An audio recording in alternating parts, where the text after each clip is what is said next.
Hi, it's Susan at Seaside Stitches and welcome to my channel. Thank you for dropping by. I'm so pleased you're here.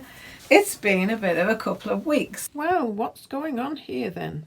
This is me preparing for possibly Sew Yellow for Endo and what's the other thing? Hashtag Sew Frugal 2023 or hashtag Sew Frugal 23. Okay, I'm on the home stretch now of this. I have no idea why I want to call it a whisper blouse, but it's not a whisper blouse. It is an April blouse by Forget Me Not Patterns, and this comes out as quite a nice lilac, but it's a bit drabber than this. Yes, I have been looking forward to doing this vlog because it's just a very small touch of an update on the Sew Frugal makes that I did make. I didn't video the whole thing for either of the makes. I had intended to do 3. This one is the Vera top from Forget Me Not Patterns, but I keep forgetting what it's called, and for ages I was calling it the April top. And I wrote on the differences that I'd made. So I used the size 40 for the front and for the back, because some things I'm finding, because I'm very shallow in the back, I added 2 inches to the height. This is such a good example of what my patterns usually look like. Extended, battered, and this is the first day out of its packet. But anyway, it's been adapted and we'll see whether it's going to be deep enough for me. And this fabric is cotton jersey from Jenny Stitches. Okay, let's crack on. And I don't quite know why, but I think on the pattern it looks like the sleeves only come down to about there. So I added 4 inches to the sleeve, which it turned out was quite a lot too long. So I will still add next time if I make another one, but I will only add 2 inches. I'm really pleased with the V, and I had quite a lot of problems with that.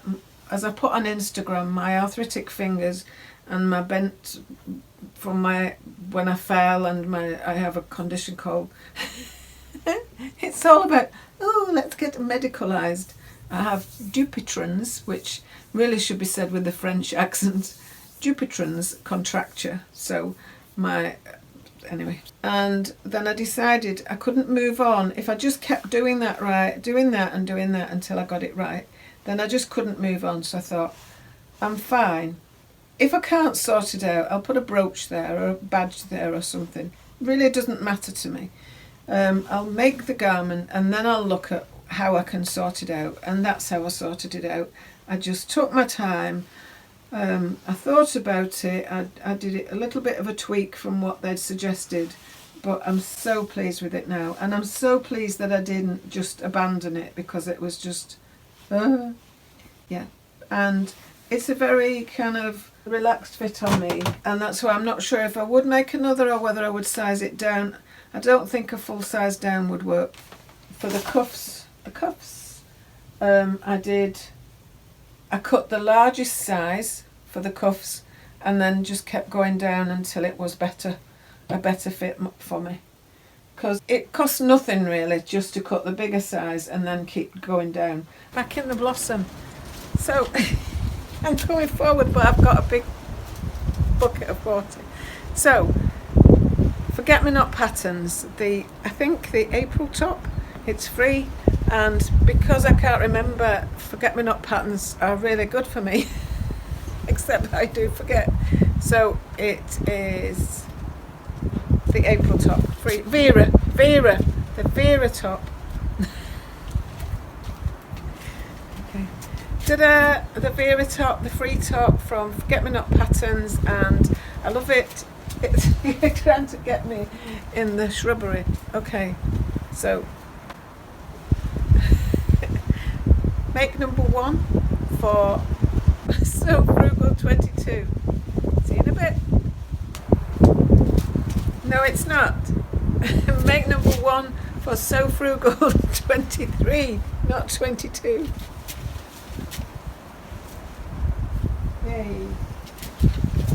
This is a Deer and Doe plantain tee, and again I'm really happy with the neckband. My first one I did last July, neckbands, And I've not done many since, but I feel like it seems like I've got the hang of it.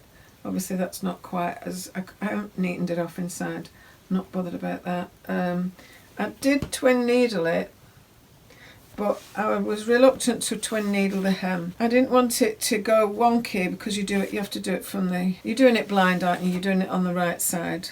It's different on there because you can park, one of the feet I've got is quite wide and I can park one foot on one side of the neckband and one on the other. Whereas on this, it's a bit like going into no man's land. For the deer and doe plantain, all I've got is that I cut a 44 everywhere except the width of the sleeves, and I did those as a 48. So I have cut out this plantain tee. It's been cut out for a little while, a few days, and I've just been and pressed the fabric again. I have just, if I can get across to this, I have not stay stitched, but you know what I mean, whatever that is, I forgot. Stabilised. I've stabilised the shoulders and I've rethreaded the overlocker in a matching thread to the deer and doe plantain tee. Okay, so now I'm cracking on. As you've seen in this video, I made quite a few alterations to my patterns. This is just a very basic example, but I'm showing you this example because I want to support Nadia, Stitch and Style by Nadia. She has created with her husband, Ben, a new challenge for us. It's a randomised challenge, but we sew something that we have made an alteration to from the pattern, and we let her know what that alteration has been. And we post that on her Instagram. Now all the details I'll put down below, and if you go over to Nadia's video, she will explain it herself.